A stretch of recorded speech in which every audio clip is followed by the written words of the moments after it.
ஆயா ஒரு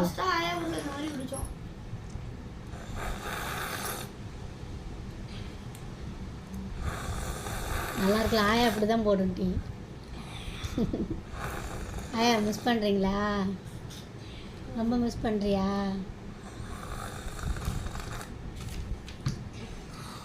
நீ வினோச்சன் ஆயாலாம் கேட்டால் அப்புறமே காசு கொடுப்போம்.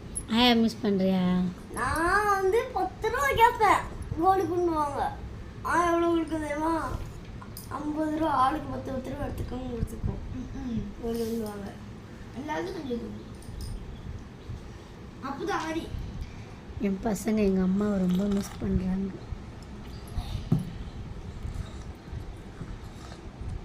ரொம்ப பாசமாக இருப்பாங்க எங்கள் அம்மா என் பிள்ளைங்க மேலே. எங்கள் அம்மா டீ இப்படி தான் போடுமா, அந்த டீயை குடித்ததும் என் பசங்களுக்கு எங்கள் அம்மா ஞாபகம் வந்துச்சு. ஆயா போட்ட டீ மாதிரி இருக்குமா அப்படின்னு சொல்கிறாங்க. காலையில் கஸ்டமர். எங்கள் அம்மா இல்லை. ஆமாம் ஆமாம்.